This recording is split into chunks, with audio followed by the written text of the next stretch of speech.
Argentina y ya estamos en comunicación telefónica con el exministro de la Corte Suprema de Justicia, Eugenio Zaffaroni. Doctor, ¿cómo le va? Acá Nicolanto con todo el equipo de Navarro y la audiencia del Destape escuchándolo. ¿Cómo estás? ¿Qué tal? ¿Cómo está? Muy buenos días. Bien, muy buenos días. Quería empezar para discutir una caracterización que se escuchó bastante en la última semana a partir de la publicación del DNU. Y sobre todo a partir de ayer que se conoció también el proyecto de ley que implica una delegación de facultades muy importante, inédita, que es la figura del artículo 29 de la Constitución Nacional y en lo que refiere a la suma del poder público.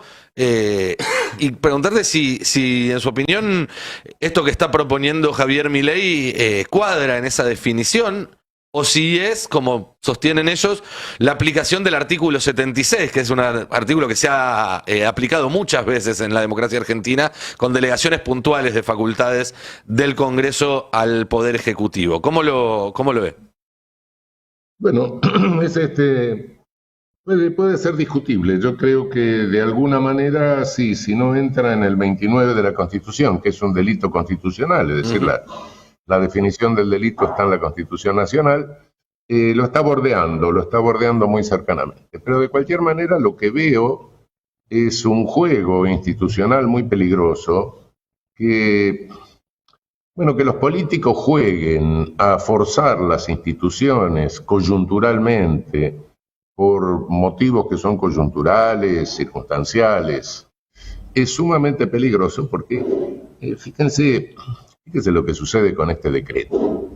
Con este decreto se invoca una necesidad que no existe, no están dadas las circunstancias que exige el artículo 99 de la Constitución Nacional para emitir un decreto de necesidad y urgencia. El Congreso está funcionando, no hay ninguna urgencia, no hay ninguna necesidad, invocan una necesidad, pero las necesidades son reales, las necesidades son ónticas.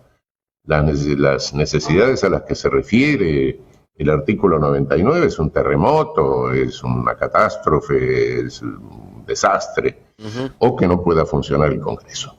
Acá el Congreso está convocado por el propio Poder Ejecutivo, de modo que todo lo que dice ese decreto lo podría mandar al Congreso. Pero cuidado con esto, porque esta necesidad que se inventa es una necesidad ideológica, es una necesidad no real. Es una necesidad conforme a una concepción ideológica. Es decir, el Ejecutivo dice en estas circunstancias que tenemos, todos los males son el Estado, corresponden al Estado, tenemos que desarticular este Estado, tenemos que crear el Estado gendarme, el Estado que se limite a cuidar las fronteras, pero adentro todos se matan, entonces lo único que hacemos es reprimir, nada más. Cuidamos los límites y adentro que se maten todos. Bueno, esa es la idea del Estado gendarme. Pero pensemos lo siguiente, con esta necesidad inventada ideológicamente, dentro de 4 años viene otro Poder Ejecutivo keynesiano con una idea totalmente contraria a esta concepción ideológica, y entonces este DNU que autoriza al Ejecutivo a privatizar las empresas del Estado, entonces dentro de 4 años puede venir un señor que en uso de las mismas facultades expropie por decreto aquellas empresas privatizadas. Bueno, esto es el caos, esto directamente es el caos. Es el caos, es la imprevisibilidad, es realmente la inseguridad jurídica, y el efecto es totalmente paradojal. Si lo que se quiere es garantías de inversión productiva, yo creo que el caos no da ninguna garantía de inversión productiva. Tengamos cuidado con jugar con las instituciones de esta manera, coyunturalmente, forzando la letra de la Constitución, forzando todo, porque, lleva después a esas consecuencias, ¿no? Claro. Ayer lo sintetizaba el secretario general de la CGT diciendo que esto se tiene que frenar en el Congreso en tribunales y en la calle. Bueno, obviamente la parte de la protesta es algo que corre por un cauce en la sociedad, que ha mostrado músculo en estos días y que seguramente se seguirá viendo, pero quería preguntarte por las instancias institucionales, a tu entender, y más allá de lo teórico, con el conocimiento que tenés de cómo funciona el poder en la Argentina, de cómo funciona el poder judicial, el poder legislativo, ¿en quién pones mayores expectativas para poner un freno en esto? ¿En los tribunales o en el Congreso? Yo creo que, no sé, creo que la Corte Suprema se encontraría en figurillas, como cualquiera que haya pasado, no que se haya recibido de abogado, que haya pasado las primeras materias. ¿Cómo legitimás algo contra la letra expresa de la Constitución y contra lo que la propia Corte Suprema ha dicho en 2 o 3 oportunidades y ha reiterado? La Corte Suprema ha dicho, bueno, miren, esto funciona, los decretos de necesidad y urgencia funcionan cuando el Congreso no se puede reunir, o bien cuando hay una necesidad, una catástrofe, un terremoto, una epidemia. Eso lo dice la Corte, lo ha dicho 2 o 3 veces, va a tener que desdecirse de cosas que la Corte ha dicho reiteradamente. Creo que cualquiera se va a encontrar entre la espalda y la pared cuando se le plantee esto. Muy posiblemente lo que se puede hacer es patearlo para adelante, decir, bueno, vamos a ver, lo estamos estudiando, lo seguimos estudiando, etcétera, pero hay un momento en que se va a tener que pronunciar, y eso es inevitable. Y las consecuencias de este decreto, naturalmente, las consecuencias sociales de este decreto, mientras tanto van a ir generando una resistencia que no. Yo le tengo miedo a eso, sinceramente le digo que tengo miedo de una explosión social como resultado de esto, ¿no? Pero bueno, confío tanto esto de la Corte Suprema que estoy hablando y de todo el Poder Judicial. Y también del Poder Legislativo. Nuestros políticos se habrán equivocado muchas veces, habrán hecho muchos errores, pero en fin, confío en que la racionalidad prime en un momento como este, ¿no? Que evitemos consecuencias que pueden ser muy graves. Mirá, lo que está sucediendo básicamente con este decreto de necesidad y urgencia, llamado decreto de necesidad y urgencia, en definitiva es un acto del legislativo por el cual echa mano directamente del poder legislativo, es decir, está alterando el sistema de separación de poderes del Estado, es decir, la base republicana de nuestra Constitución. No es broma lo que está pasando, no tiene precedentes en toda nuestra historia, en más de 160 años de historia argentina.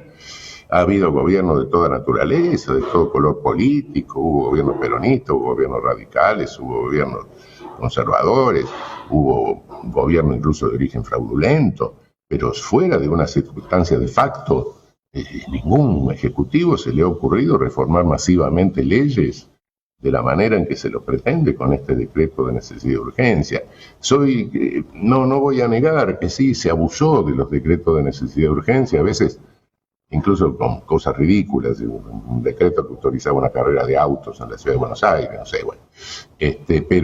Pero bueno, eran cosas puntuales. Está mal que se lo haga, pero bueno, se lo hizo, pero eran cosas puntuales. Una cosa es una cosita puntual, esto, aquello, lo otro puede ser más importante, menos importante, pero esto es una reforma masiva de lo que hace a la matriz legislativa del país, que masivamente reforma por decreto del Ejecutivo una serie de decenas de leyes que fueron tramitadas y que fueron discutidas y que fueron debatidas en cada uno de sus momentos históricos, ¿no? Esto no tiene precedentes en nuestra historia constitucional. La primera vez que sucede una cosa de esta naturaleza. Entiendo que por esta caracterización considerás que la figura de gravedad institucional se aplicaría si la Corte decidiera actuar por per saltum. Yo creo que es el máximo de gravedad institucional. Este episodio es el de máxima gravedad institucional que recordás. De los que conozco es el de máxima gravedad institucional, ¿sí? Porque altera, en definitiva, ¿qué es una constitución? Una constitución es un estatuto difícil de reformar, que reparte poder en una república para que nadie lo hegemonice. Y hay una serie de prohibiciones en la Constitución. Bueno, el legislativo, el ejecutivo no puede ejercer funciones legislativas, el legislativo no le puede dar la suma al poder público, el ejecutivo no puede ejercer funciones judiciales, el Estado federal no se puede meter en las provincias cuando no le ha delegado el poder la provincia no puede meterse en el poder delegado del gobierno federal. Todas esas son disposiciones que están en la Constitución, es una especie de arquitectura, de ingeniería institucional para mantener esa separación de poderes, que haya un control recíproco de pesos y contrapesos, y bueno, y funciona la República. Bueno, si vos alterás eso por un decreto, bueno, estás alterando la esencia misma de la Constitución republicana, de ahí viene la gravedad del hecho, ¿no? Y estás sentando un precedente que mañana lo va a usar otro, cualquiera, cuando se le ocurra, con otra ideología, con lo que sea. Es un caos, entras al caos. Claro. Si se legitima esta facultad, entras a un caos. Y después, bueno, anda a arreglar el caos. Yo personalmente te digo, bueno, no lo oculté nunca, no... Soy contrario al sistema presidencialista. Creo que algún día tendremos que reformar la Constitución y no un sistema parlamentario. Pero bueno, estos son resultados de un presidencialismo que se sale de madre, ¿no? Raúl, buen día. Carla Pelliza te saluda. Te hago dos consultas complementarias. La primera es si es necesario esperar a que el decreto entre en vigencia para poder, por lo menos desde el camino judicial, declarar la nulidad de esta herramienta que usó el presidente. Y la segunda es si entra en vigencia este decreto y al tener un estatus de ley se empiezan a hacer movimientos y se empieza a actuar en consecuencia dentro de los márgenes de ese decreto.